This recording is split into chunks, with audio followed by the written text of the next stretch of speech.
The day I discovered my dead wife's sister had forged Sarah's signature to steal our home, I was drinking cold coffee in her old office, surrounded by everything we'd built together. The certified letter sat between Sarah's reading glasses and our cabin photo. County land records. Property transfer notice. I read it 3 times before my hands started shaking. Transfer complete to Deanna M. Thornton per promissory agreement dated March 2023. March 2023. Sarah died February 18th. 2 weeks after the funeral, while I couldn't get out of bed, while I was explaining to our 16-year-old daughter why her mother wasn't coming home, Diana filed this paperwork. I called the county recorder's office. Yes, I'm Michael Patterson. No, I didn't authorize any transfer. What promissory agreement? The woman sounded apologetic. Sir, according to our records, your wife signed documents before her death promising the lakeside property to her sister. My coffee hit the floor. The anniversary mug Sarah bought me shattered across the hardwood. Sarah never promised Diana anything. We talked about everything. But looking at that forged signature, my engineering mind cataloging the pressure differences, I realized something worse. Emma had been distant for months. Cold, spending every weekend with Aunt Diana. This wasn't just about property. If you're interested in real family revenge stories, hit that like button and subscribe to FamiliX Revenge. Now let me take you back to when I still believed family meant something.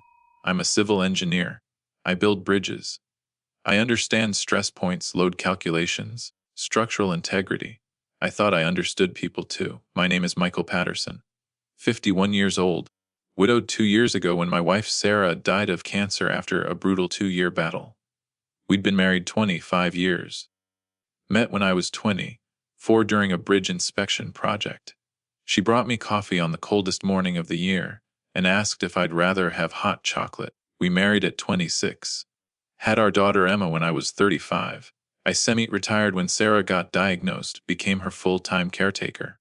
Now I do consulting work from home with too much time to think. My father was a construction foreman who taught me honesty wasn't negotiable. My mother died of cancer when I was 19, so when Sarah got sick, that old wound ripped open. Maybe that's why I threw myself into caring for her. Medication schedules color, coded by time of day. Symptom charts tracked with engineering precision. That same methodical approach is what I used to uncover this betrayal. Sarah was my anchor. She believed in family even when they didn't deserve it, tried to see the best in people, especially her younger sister Diana. Deanna's jealous but salvageable, Sarah used to say. Deanna's 7 years younger. I met her at our engagement party when she was 17, sullen teenager comparing herself to Sarah even then. She cycled through bad relationships, always playing victim. When Sarah got sick, Diana suddenly became helpful. Hospital visits, flowers, feeding Sarah ice chips when her throat was too raw to swallow. I was blind, but grateful. Richard, Diana's husband of 12 years, is a land developer with a spray tan and teeth too white to be real. Everything about him screamed, "Trust me," in ways that made me suspicious. But Sarah wanted family peace. She whispered once during holiday dinner, "He sees everything as a transaction, even family." I should have listened. Our family gathered at the lakeside cabin, Sarah's inheritance from her grandmother, every Thanksgiving and 4th of July. Diana would walk through making comments. Must be nice to have family property. Richard asked questions about property values, estate planning. Just trying to understand the family assets, buddy. Now I know he was calculating. Emma used to be Daddy's girl. Sarah's death broke something in her. She started spending every weekend with Aunt Diana. Grief counseling, Diana called it. I thought it was sweet. I didn't realize Diana was poisoning her against me. The warning signs were everywhere. Diana's too helpful attitude. Richard offering to handle paperwork. Emma's coldness starting 6 months ago, right when Diana must have been planning. I was so focused on grief, on surviving each day without Sarah, that I missed everything. Sarah's last coherent day haunts me. Hospital bed, barely able to squeeze my hand. Promise me you'll be okay. Promise me you'll protect Emma. Diana adjusted pillows, the devoted sister. Richard hovered near the door, offering to handle insurance. Estate details. You've got enough on your plate, Michael. I focused on Sarah's breathing, counting each one, terrified it would be her last. Family takes care of family, Sarah said, but protect Emma. Promise me. I promised. At the funeral, Deanna grabbed my hand, tears streaming. She'd want us to stay close. I'll help with Emma anytime. 2 weeks later, she was forging documents. That same morning, I searched county property records with shaking hands. One transfer became three. The cabin. A rental property Sarah inherited from her aunt. A commercial lot we'd planned to develop for Emma's college fund. All transferred to Diana M. Thornton. All dated March 2023. I pulled them up side by side. The signatures looked like Sarah's, same flowing S, same loop. But my engineering eye caught the details. Pressure points wrong. Letter angles slightly off. Someone had practiced Sarah's signature well, but not perfectly. The promissory notes made my stomach turn. I, Sarah Patterson, promised to transfer the lakeside property to my beloved sister Diana upon my death, in gratitude for her devoted care during my illness. Sarah never wrote like that. Too formal. She would have said cabin, not lakeside property. Would have written DI, not Deanna. Professional forgery. Calculated. Premeditated. I pulled up our bank statements. The account I'd barely looked at since her death, because seeing her name hurt too much. 3 withdrawals during funeral week. A March 20th, 15,000. March 27th, 16,000. April 30th, 16,000. $47,000 gone while I couldn't get out of bed, while Emma stayed with Deanna because I was too grief-stricken to parent. I created a spreadsheet. Engineering habits die hard. Dates, amounts, properties, document types. The pattern emerged with mathematical precision. March 15th, March 22nd, March 30th. I muttered. While I couldn't function, you were filing paperwork. My hands steadied. The engineer took over. When you find structural damage, you document it. Calculate the extent, plan the repair. Emma's college fund sat untouched. 50,000 Sarah had insisted we keep sacred. Diana had been smart enough not to touch it, too obvious. But she'd taken everything else. That evening, I stood outside Emma's bedroom, teenage chaos through the crack. Posters, clothes, Sarah's photos everywhere. I knocked. Honey, can we talk? What? Sharp. Hostile. I pushed the door open. She sat on her bed, phone in hand, barely glancing up. Did your mom ever talk about giving Aunt Diana the cabin? Her head snapped up. Aunt Diana told me you'd accuse her. The venom stopped me cold. Mom wanted her to have it. You never appreciated it. That's not true, Emma. Your mother loved. Maybe if you'd paid attention to Mom instead of your stupid bridges, you'd know what she wanted. You were too busy myarchying you, while she was D-I-N-G. The words hit like physical blows. That's not fair. Neither is you trying to steal what Mom wanted Diana to have. Aunt Diana said you'd be greedy, that you'd dishonor Mom's memory. She was right, H2. Had gotten to her. Poisoned her, turned her against me with carefully crafted lies. Emma, I need you to get O2. She threw a pillow. I backed into the hallway as her door slammed. Heard her crying on the other side. Diana hadn't just stolen property. She'd stolen my daughter. The rage turned volcanic. I gripped the banister, knuckles white, breathing hard. Imagined confronting them. Worse, 2 a.m, I grabbed my phone.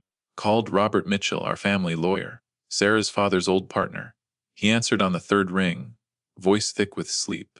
Michael, what's wrong? I want to drive there right now, Robert. Slow down. Drive where? I told him everything. Properties, forgeries, bank withdrawals, Emma's accusations. The words poured out barely coherent. And then what? Robert's voice cut through my rage. You assault your brother-in-law, lose Emma forever, go to jail. Sarah wouldn't want that. Sarah's DAD. She doesn't want anything anymore. Silence. Then, gentle but firm, Michael. What would Sarah HAV wanted? Sarah's voice echoed in my memory.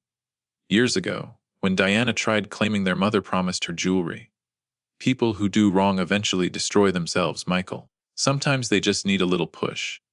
She used to say people who do wrong destroy themselves. Sometimes they just need a little push. Robert's voice shifted. Professional. Strategic. Then let's make sure they get that push. Legally. You're an engineer, Michael. Build the case like a bridge. Find the stress points. I looked at my spreadsheet. Timeline of betrayal in neat columns. Find the stress points. Yeah, I could do that.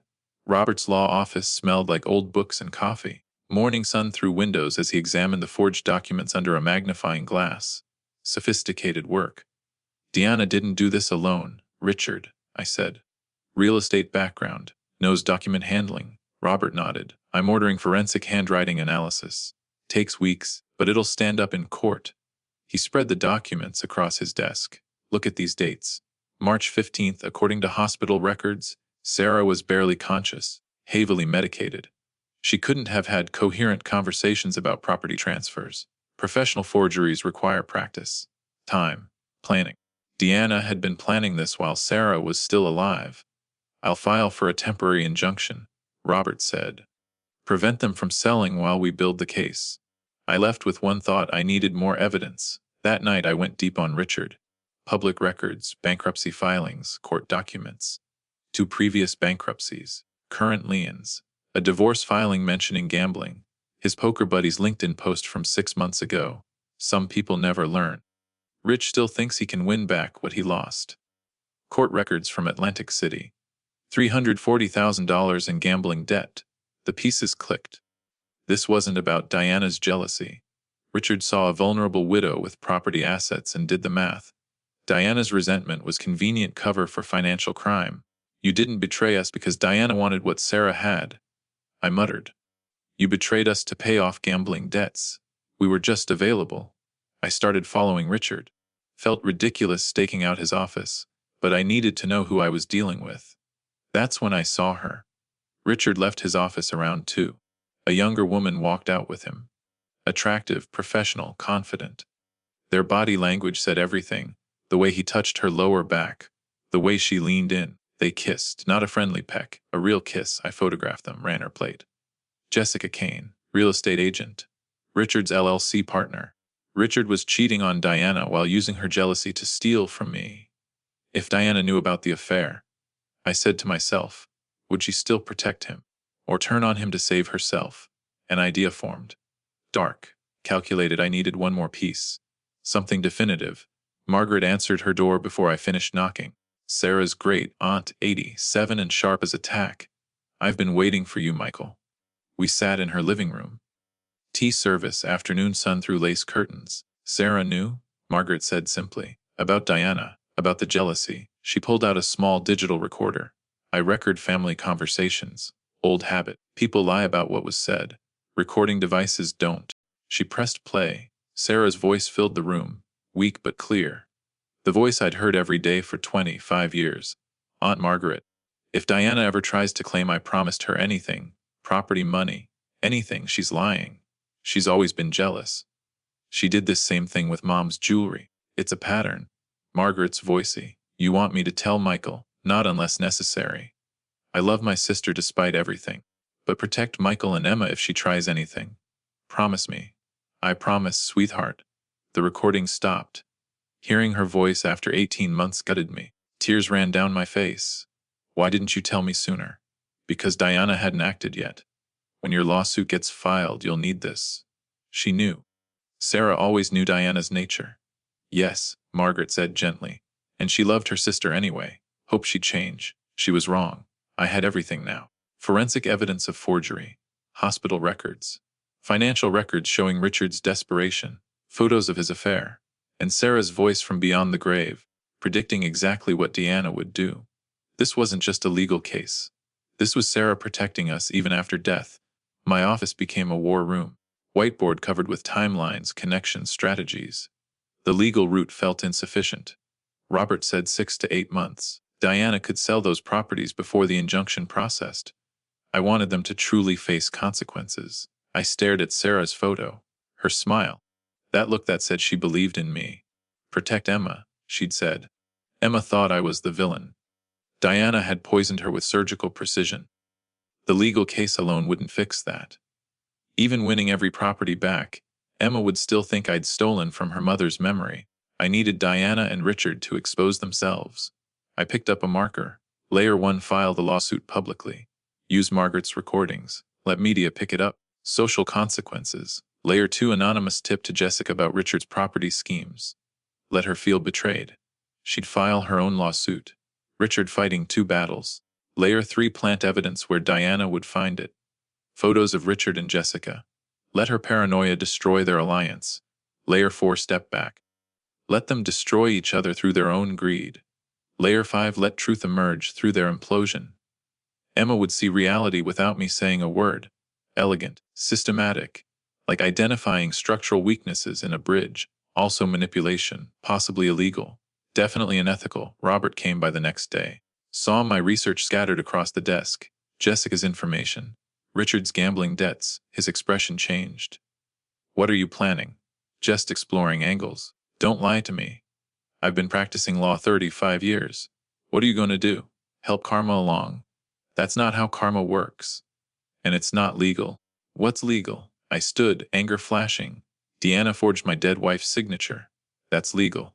No, which is why we have a case. But if you harass them, manipulate evidence, I'll just provide information to interested parties. Anonymous tips. Public records. Not illegal. Robert leaned forward. Michael, if this looks like harassment. The case. Custody considerations. Your reputation? Noted. I'm serious. I'll withdraw if you cross certain lines. Then don't look too closely. He left disappointed but not surprised. The line was drawn. That night I drove to Sarah's grave. Sat on the bench facing her headstone. What would you think of me right now? I'm planning to manipulate your sister into destroying herself, using her husband's affair as a weapon. Is that who I am? Silence. Just wind and distant traffic. I remembered her philosophy about consequences. How she'd always put Emma first. Her words about Deanna. She'll never change until she faces consequences. I just didn't have the heart to force them. You didn't have the heart, but I do. Because she's hurting Emma. Destroying your memory. Stealing from our daughter. I stood, brushed grass off my jeans. I'm sorry, Sarah, but I can't let that stand, even if it means becoming someone you wouldn't recognize. Decision made, lines crossed. Tomorrow, I'd start planting seeds. Robert filed the lawsuit Tuesday morning. Courthouse steps, cameras rolling. Sister accused of forging dying woman's signature to steal inheritance. I watched from my car. Diana came down the steps in real tears this time.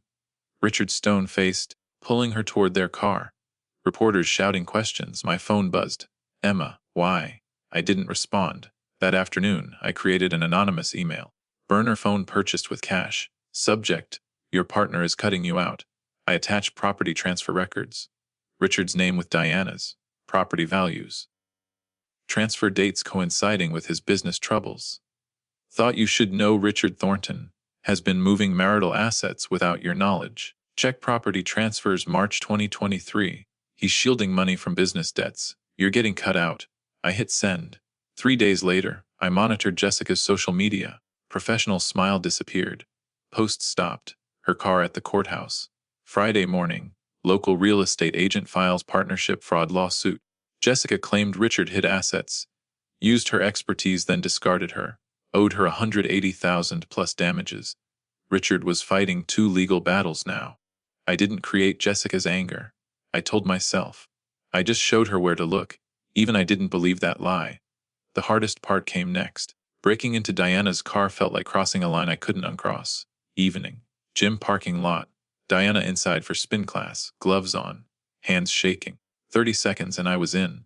The photo was clear. Richard and Jessica kissing. Timestamp visible. I'd fabricated the email exchange. Based on truth. Richard really was cheating but enhanced details. Made it look like he planned to divorce Diana once properties sold. Marry Jessica.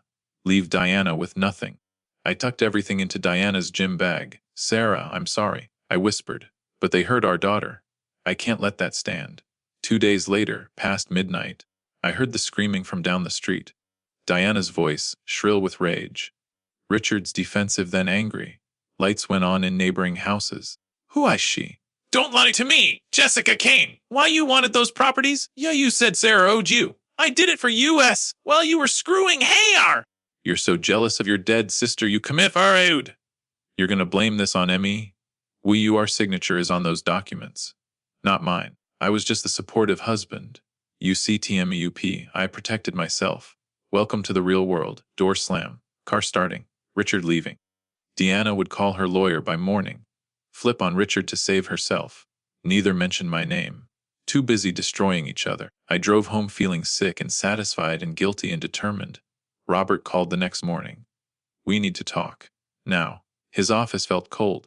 You broke into her car. He slid a photo across the desk. Security footage, my car. Timestamp. Deanna's lawyer shared this. I'd forgotten about parking lot cameras. You bark antio her car. I can't represent you if you're committing crimes. They stole from my dead wife. And we have a legal case. You didn't need this. The legal case takes months. Emma hates me, none W. I needed them to expose themselves. Ate what cost to your soul. Whatever it takes to save my daughter. He stared at me. Disappointment clear. I'm not withdrawing yet. But you're on thin ice. One more stunt and I'm done. The relationship was damaged. Maybe permanently. But Deanna and Richard were destroying each other. The plan was working, I just had to live with what I'd become. 3 weeks after Diana and Richard's marriage exploded, Emma went looking in the attic. I didn't know until it was over. I was staying at a hotel by then, couldn't bear the house with Emma's hostility. I told her at the courthouse, talk to your mom. Her journals are in the attic, desperate. Hoping she'd find truth herself since she wouldn't hear it from me. The call came Thursday evening, rain against my hotel window. Emma's number. Silence. Then crying. Deep, wrenching sobs. Emma, what's wrong? Are you hurt? Her voice broke. I read all of them, Dad. My heart stopped. The journals. All 5 years. Every single entry. More crying. Oh God, Dad. What did I say to you? Where are you? Outside your hotel. Room 237. I'm soaked. I'm sorry. I'm so sorry. I ran to the door, yanked it open. Emma stood there drenched, mascara running, clutching 5 leather-bound journals like sacred texts. Dad. I pulled her into my arms. We both collapsed against the doorframe, crying. I couldn't remember the last time I'd held my daughter like this. You have nothing to be sorry for, Em. She pulled back, red-rimmed eyes meeting mine. I said horrible things. I believed Aunt Diana. I thought you were trying to steal from Mom's memory when you were protecting it. Deanna's very convincing. And you were hurting. No, you don't understand. Her voice hardened. I read what Mom wrote. About Diana's jealousy. Her lies. How Deanna did the same thing with Grandma's jewelry. It's a pattern. Mom knew she'd try this. She opened the last journal. Hands shaking. Read aloud through tears. I'm leaving everything to Michael and Emma. Diana will try to take it. She always does. She believes she's owed something for being the unlucky sister. But Emma deserves her inheritance, and Michael will protect it. I trust him completely. Emma's voice broke. I trust him completely. That's what Mom wrote. And I accused you of being greedy, of dishonoring her memory. Stop. I grabbed her shoulders. You were manipulated by someone you trusted. That's not your fault. Did you really? She looked up at me. Did you manipulate Aunt Diana and Uncle Richard into destroying each other? I thought about lying. But Emma deserved truth. Yes. Good. Her voice turned fierce. They deserved it. Emma, I crossed lines. I became someone your mother might not. You became someone who protected me. That's who Mom would want you to be. I pulled her close. This was the real victory. Not properties. Not Diana's destruction. This, my daughter back. Trust restored. The settlement meeting happened 2 weeks later. Conference room. Fluorescent lights. Cold and sterile. Diana sat alone. Richard was in jail pending federal trial. Jessica's lawsuit had triggered an FBI investigation. Wire fraud, embezzlement, money laundering, his entire criminal enterprise exposed. Diana looked broken. Thin. Hair unwashed. The confident woman who'd poisoned my daughter was gone. Robert sat beside me. Diana's lawyer across the table. Settlement papers between us. Diana looked at me. You manipulated everything. I kept my voice calm. I provided information. You and Richard destroyed each other. You're not innocent! You broke into my car! Richard was always who he was. Cheater, gambler. Thief, you just didn't want to see it. Her face crumpled. I loved her. I really did love my sister. I know. And I meant it. That's the saddest part. You loved her and still betrayed her memory. She had everything, even dying. Love, security, respect. What did I have? You had chances. You made choices. Sarah tried to help you. You chose resentment, silence. Diana's lawyer pushed the papers forward. I'm sorry. Deanna whispered. I don't want your apology. I want my property back. Sign the papers. She signed. Hand shaking, crying quietly. All 3 properties returned. $47,000 in restitution through wage garnishment. 2 years probation. No contact with Emma. Richard got 4 years federal prison. His business empire liquidated. I walked out with settlement papers in hand. Properties back. Diana facing consequences. I should have felt triumphant. Instead, I felt hollow. Robert walked me to my car. Disappointment still hanging between us. You got what you wanted. Yeah. Was it worth it? I looked at the papers.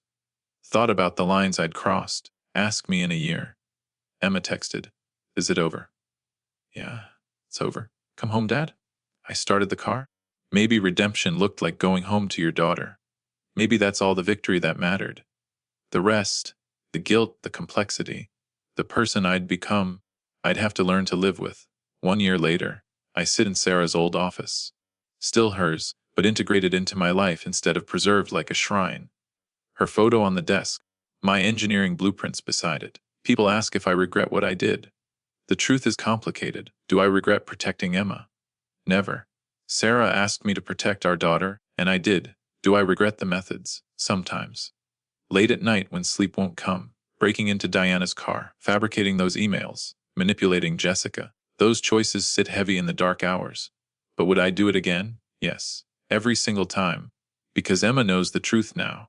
Because Sarah's memory is protected. Because Diana and Richard faced real consequences. I'm not the man Sarah married. That man believed systems worked. Believed people were fundamentally good. Believed family was sacred. I know better now. I've seen what people do when they think they can get away with it. How easily they justify stealing from the dead. How smoothly they manipulate children against parents. I've become someone who doesn't wait for karma. I help it along. Whether that makes me pragmatic or corrupted, I honestly don't know. Sarah used to say karma was real. I used to think she meant some cosmic force would handle everything. Now I know better. Karma isn't magic. It's just consequences catching up to people who've earned them. But sometimes consequences need a little help finding their way. Sometimes karma needs an engineer. Emma lives with me. Our relationship is healed, but she's more guarded now, less trusting. She learned that people she loves can lie to her. Hard lesson at 16. Deanna sent a letter 3 months ago asking for forgiveness. The letter sits on my desk unopened. Not cruelty, acceptance. Some bridges once burned can't be rebuilt. And that's okay. Some people aren't meant to be in your life. Even family. Richard has 2 more years in federal prison. We don't talk about him. Extended family fractured. Some sided with Diana. Some with me. Most drifted away uncomfortable. Holiday gatherings don't happen anymore. But Margaret visits regularly. Tea on Sundays. She and Emma have gotten close. Margaret tells stories about Sarah's childhood, the real stories Diana tried to rewrite. There's healing in that. Robert and I maintain a professional relationship. The personal closeness is gone. He looks at me differently now. I don't blame him. Emma and I have our own traditions now. Smaller, honest, real. We visit Sarah's grave every Sunday morning. This past spring, we brought flowers as cherry blossoms bloomed overhead. Emma placed daisies on the headstone. Sarah's favorites. Aunt Diana wrote again. I know. Are you going to respond? I don't think so. Because you're still angry? No. Because some bridges once burned can't be rebuilt. And that's okay. Some people aren't meant to be in your life. Even family. Emma knelt by the headstone, tracing Sarah's name. Mom would be proud of you. Not for the revenge part. For telling the truth. I'm not sure your mom would be proud of my methods. Maybe not, but she'd be proud you protected me. That's what she asked you to do. Yeah, that's what she asked. We sold the properties. Too many painful memories. The money sits in trust for Emma's education. Exactly what Sarah wanted. I sleep at night knowing I didn't destroy them. Diana and Richard destroyed each other. I just made sure they couldn't hide from what they'd become. Is that justice? Is that revenge? Maybe both. I'm at peace with the complexity. Not proud, not ashamed. Just done. Emma's safe. Sarah's legacy honored. The truth won. That has to be enough.